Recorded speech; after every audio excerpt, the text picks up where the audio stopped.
मेरे प्रिय दोस्तों, मैं आज आप सबों के बीच कस्तूरबा स्कूल के वैकेंसी जो कि निविदा में यानी टेंडर पे निकला हुआ है, उसके बारे में आप सबों को बताने के लिए आया हूँ। आइए तो नोटिफिकेशन और आगे डिटेल्स देखते हैं। जैसा आप देख रहे होंगे, ये झारखंड एजुकेशन प्रोजेक्ट काउंसिल का ऑफिशियल वेबसाइट है। यहाँ जाके आप देख सकते हैं एक नोटिफिकेशन आया है जो 6 सितंबर 2021 को पब्लिश किया गया है। इसमें सब्जेक्ट में लिखा हुआ है कस्तूरबा गांधी बालिका विद्यालय में चयन हेतु आवश्यक सूचना। आइए तो इस नोटिफिकेशन को डाउनलोड करते हैं और कुछ डिटेल्स देखते हैं।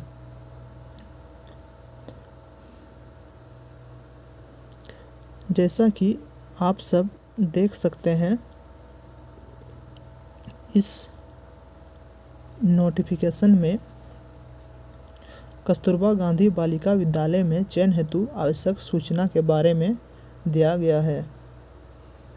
आइए इसको क्रमबद्ध तरीके से जानते हैं।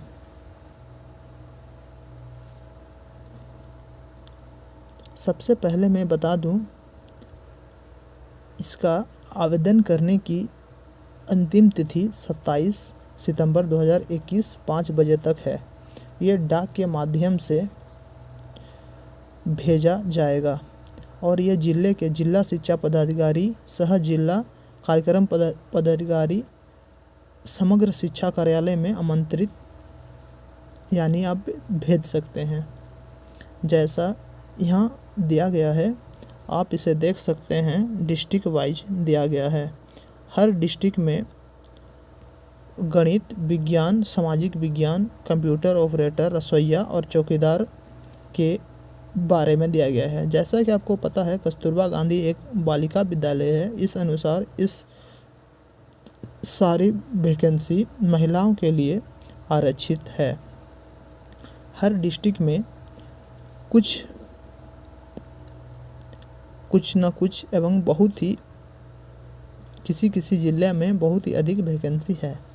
जैसा मैं धीरे धीरे जूम करता हूँ और स्लाइड करते जाता हूँ, आप देख सकते हैं। सबसे पहला है रांची, दूसरा है धनबाद, तीसरा है गिरिडीह और चौथा पूर्वी सिंहभूम, बोकारो, पलामू, हजारीबाग, पश्चिमी सिंहभूम मेरा ज़िला है, इसीलिए मैं इसको डिटेल से थोड़ा बताने का कोशिश करता हूँ। वैकेंसी भाषा में 5 है, जो यूआर कैटेगरी के लिए 5 है। गणित के शिक्षिका में 4 वैकेंसी हैं, जिसमें 2 अनरिजर्व्ड है और 2 एसटी के लिए है। शिक्षिका विज्ञान में 6 वैकेंसी हैं, जिसमें 2 अनरिजर्व्ड है और 4 एसटी के लिए है। सामाजिक विज्ञान में 3 वैकेंसी है, 1 जनरल के लिए है और 2 एसटी के लिए आरक्षित है। कंप्यूटर ऑपरेटर में 3 वैकेंसी हैं, जिसमें 3 एसटी के लिए आरक्षित है। रसोइया में 15 वैकेंसी है, जो अनरिजर्व्ड 8 हैं और एसटी के लिए 7 है। चौकीदार के लिए 15 वैकेंसी हैं, जिसमें 8 अनरिजर्व्ड हैं और 7 एसटी कैटेगरी के हैं। इस तरह से पश्चिमी सिंहभूम में टोटल 51 पोस्ट है, जिसमें 26 यूआर और एसटी के लिए 25 है। इसी तरह मैं आगे धीरे धीरे बढ़ा रहा हूँ, आप देखते जाइए अपने अपने ज़िला को। डिस्ट्रिक्ट के अनुसार सभी ज़िला के बारे में विस्तार पूर्वक दिया गया है। इसी तरह से आगे बढ़ते हुए चलते हैं तो सभी ज़िला में वैकेंसी अवेलेबल हैं और आप सब विस्तार से देख सकते हैं। इसी तरह से टोटल देखा जाए तो 24 जिला में वैकेंसी अवेलेबल हैं।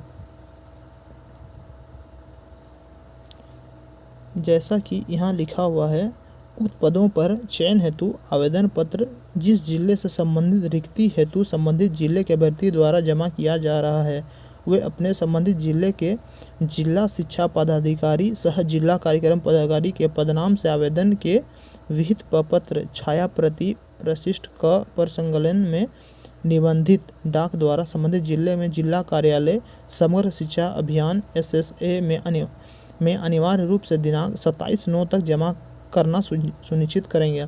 यानी जब आप आवेदन कर रहे हो तो आपका आवेदन जिला शिक्षा पदाधिकारी सह जिला कार्यक्रम पदाधिकारी के अनुसार होना चाहिए और 27/9/2021 तक आवेदन डाक द्वारा पहुंच जाना चाहिए। आइए कुछ क्वालिफ़िकेशन के बारे में और सैलरी के बारे में दिया गया है, विस्तार पूर्वक देखते हैं। भाषा शिक्षिका हिंदी और इंग्लिश, यानी हिंदी और अंग्रेजी टीचर के लिए है।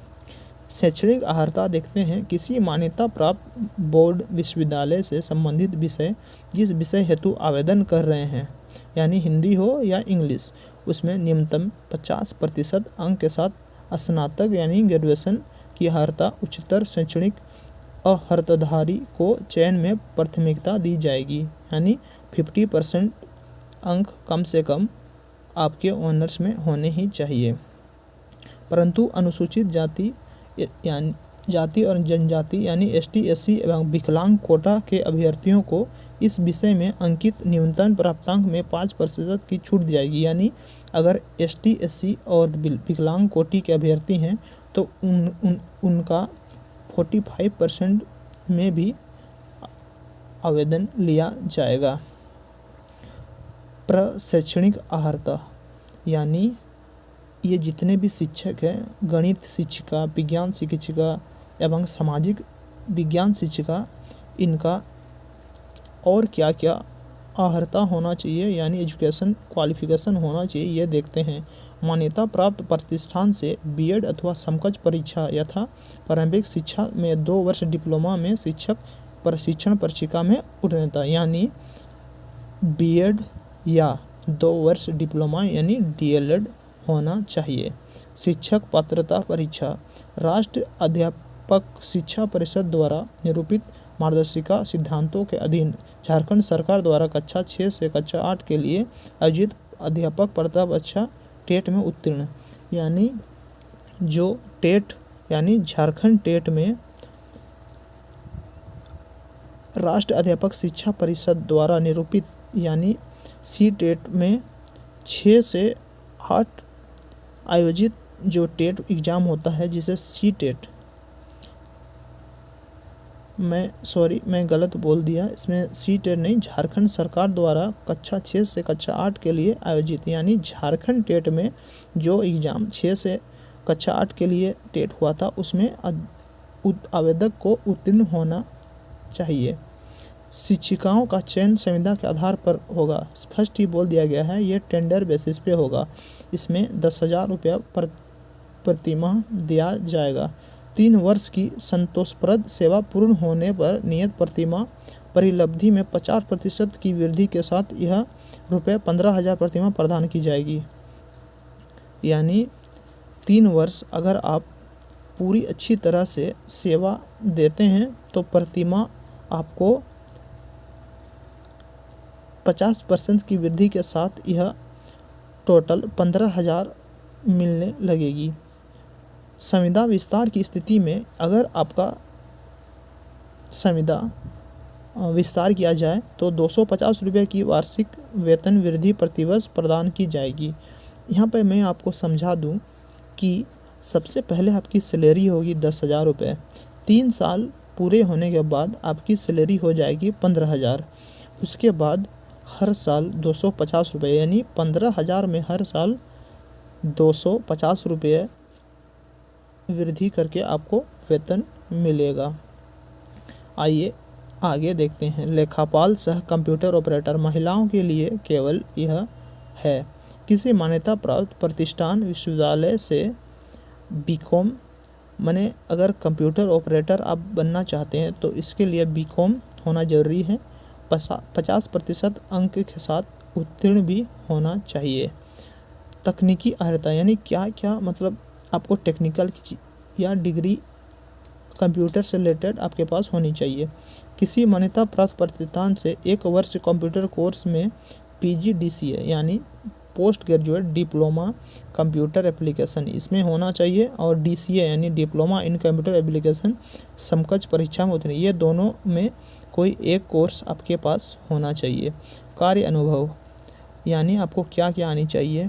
हिंदी एवं अंग्रेजी में कंप्यूटर टाइपिंग के साथ कंप्यूटर हिंदी और इंग्लिश दोनों आनी चाहिए। 7 टेली सॉफ्टवेयर यानी टेली की भी आपको जानकारी होनी चाहिए। चयन हेतु सिर्फ महिला अभ्यर्थी ही योग्य माने जाएंगे, यानी यह केवल लड़कियों के लिए है। संविदा के आधार पर इन्हें प्रति माह 7500 यानी 7500 रुपया देय होगा। 3 वर्ष के बाद इनका वेतन 11250 रुपया होगा। और मैं पहले जैसा आपको बता चुका हूँ कि अगर इनका भी संविदा विस्तार किया जाता है, इनका भी सैलरी हर साल 150 रुपया यहाँ लिखा हुआ है। देखिए, संविदा विस्तार की स्थिति में 150 रुपये की वार्षिक वेतन वृद्धि प्रतिवर्ष प्रदान की जाएगी, यानी हर वर्ष 150 रुपया वृद्धि की जाएगी। अब रसोइया देखते हैं। रसोइया भी यह केवल महिलाओं के लिए है। मैट्रिक उत्तीर्ण यानी मैट्रिक पास होना चाहिए तथा अभ्यर्थी को शारीरिक क्षमता एवं संक्रामक रोग से ग्रसित नहीं रहने का चिकित्सा प्रमाण पत्र जो कि सहायक असैनिक शल्य चिकित्सा द्वारा निर्गत किया गया हो, जैसा कि इसमें दिया गया है। सबसे पहले रसोइया के लिए भी मैट्रिक पास होना जरूरी है एवं शारीरिक क्षमता से कोई भी रोग से जो महिला ग्रसित ना हो, और इसका प्रमाण ऐसे डॉक्टर से लाना है जो सेना वाले डॉक्टर नहीं, जो नॉर्मल डॉक्टर होते हैं उनका होना चाहिए। और वो आवेदन आपको आवेदन करते समय संकलन करना होगा। संबंधित क्षेत्र में अनुभवी अभ्यर्थियों को चयन में प्राथमिकता दी जाएगी। अगर जो रसोइया में अनुभवी हैं उनका चयन इसमें किया जाएगा। पूर्णकालिक रसोइया के लिए विद्यालय परिसर में निवास करना अनिवार्य होगा। इसके लिए आपको कस्तूरबा स्कूल में ही रहना होगा। रात्रि प्रहरी के लिए मैट्रिक पास होना चाहिए एवं शारीरिक रूप से रात्रि प्रहरी के लिए चयन होना चाहिए। चयन में संबंधित क्षेत्र में अनुभव रखने यानी चौकीदारी के अनुभव होना चाहिए। भूतपूर्व महिला सैनिक, केंद्रीय सुरक्षा बल, राज्य पुलिस बल से संबंधित अभ्यर्थियों की प्राथमिकता दी जाएगी। यानी आप अगर भूतपूर्व महिला सैनिक हैं, केंद्रीय सुरक्षा बल में रह चुके हैं या फिर राज्य पुलिस बल से सेवानिवृत्त हुए हैं, ऐसे अभ्यर्थी को प्राथमिकता दी जाएगी। इनका भी वेतन प्रति माह 7500 होगा और इनका 50% बढ़ा के इनका पहला सैलरी होगा प्रति महीना 5000। 3 वर्ष के बाद इनका सैलरी 50% की वृद्धि कर हो जाएगा 7500। उसके बाद अगर संविदा विस्तार हुआ इनका तो इनको प्रति वर्ष 150 रुपये का ज़्यादा मिलेगा। नियम और शर्त यहाँ आप देख सकते हैं। चयन हेतु सिर्फ महिला अभ्यर्थी ही योग्य माने जाएंगे, पुरुष अभ्यर्थी योग्य नहीं माने जाएंगे। चयनित होने वाले शिक्षिका एवं शिक्षकेतर कर्मी की सेवा अनुबंध के आधार पर प्रथमतया 1 वर्ष के लिए ली जाएगी, यानी 1 वर्ष के लिए ली जाएगी तथा कार्य संतोषप्रद होने की स्थिति में 1 वर्ष के लिए अवधि विस्तारित किया जा सकेगा। यानी आप अगर सही से करते हैं तो आपको और 1 साल एक्सटेंड किया जाएगा। सभी पदों की चयन में जिला स्तरीय आरक्षण नियमों का पालन कीजिएगा। मैंने आपको वो स्लाइड दिखाया था जिसमें UR का कितने पोस्ट हैं, ST का कितने पोस्ट हैं, इस विषय में दिया गया है, उसी का फॉलो किया जाएगा।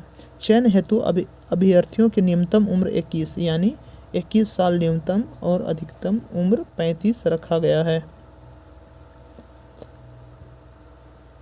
और आपको पता ही है कि अभी हाल फिलहाल में हमारे झारखंड में स्तन नीति लागू की गई है। यहाँ लिखा हुआ देखिए ज्ञापक संख्या 29 दिनांक 4/1/2021 यानी 1 अप्रैल से जो झारखंड रेसिडेंशियल लागू हुआ है उसके आधार पर सिलेक्शन किया जाएगा।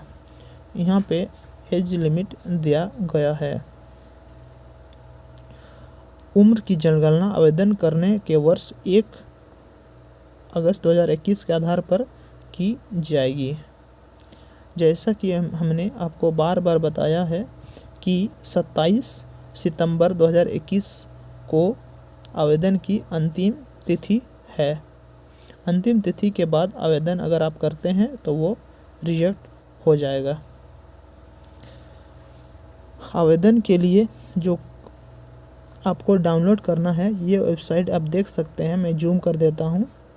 https://jepc.jharkhand.gov.in पर उपलब्ध है। मैं आपको बता दूं साथ में क्या क्या देना है। 23x10 सेंटीमीटर का स्व पता लिखा हुआ 2 लिफाफा, सभी शैक्षणिक प्रशैक्षणिक शिक्षक पात्रता परीक्षा तथा अन्य स्व अभिप्रमाणित प्रमाण पत्रों की छाया प्रति यानी जेरोक्स देना है। आरक्षित श्रेणी के अभ्यर्थियों हेतु जाति प्रमाण पत्र देना है। झारखंड राज्य के सक्षम पदाधिकारी द्वारा निर्गत स्व अभिप्रमाणित छाया प्रति, झारखंड राज्य के सक्षम प्राधिकार द्वारा निर्गत नियोजन हेतु आवास प्रमाण पत्र की स्व अभिप्रमाणित छाया प्रति। यानी अगर आप कैटेगरी में आते हैं यानी ST SC में आते हैं या और कोई डिस्ट्रिक्ट में OBC में भी आरक्षित होगा उसके अनुसार आप देख लेंगे। और जाति प्रमाण पत्र और रेसिडेंशियल आपको इसमें जेरोक्स यानी जाति प्रमाण पत्र और स्तन प्रमाण पत्र का जेरोक्स करके आपको लिफाफा में भरना होगा।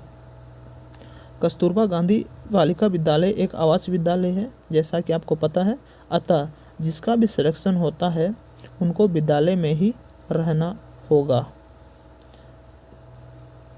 जैसा कि आपको मैं आगे दिखाऊं, ये देखिए ये नोटिफिकेशन बहुत ही पुराना था 2006 का, मगर अब ये इसे निकाला गया है। ये देखिए नोटिफिकेशन का डेट है 6/9/2021। एप्लीकेशन फॉर्म इस प्रकार रहेगा, आप देख सकते हैं। आपको ये फॉर्म डाउनलोड कर अपनी साइन और जो विस्तार से दिया गया है इसको देख करके फॉर्म को लिफाफा में भरकर भेजना है। ये कुछ स्लाइड दे गए हैं जिसमें आपको आपके ADPO और कहाँ भेजना है मोबाइल नंबर के साथ और ऑफिस एड्रेस दिया गया है, जहां आप हर देख सकते हैं हर डिस्ट्रिक्ट का दिया गया है। मैं आपको स्लाइड में दिखा दूं, सारे ज़िले के विस्तार पूर्वक आपको दिए गए हैं। अगर आपको स्लाइड में अच्छा सा ना दिखे तो मैं कोशिश करूँगा कि ये PDF मैं आपको डिस्क्रिप्शन में दे दूँ, अथवा आप कमेंट कर सकते हैं। मैं आपको ऑफिस का पता ADPO का नंबर बता दूंगा जिला वाइज। इस वीडियो को देखने के लिए धन्यवाद और मेरे चैनल ज्ञान की बात बबलू के साथ को ऐसे ही इन्फॉर्मेटिव वीडियो के लिए सब्सक्राइब और वीडियो को लाइक करें। धन्यवाद।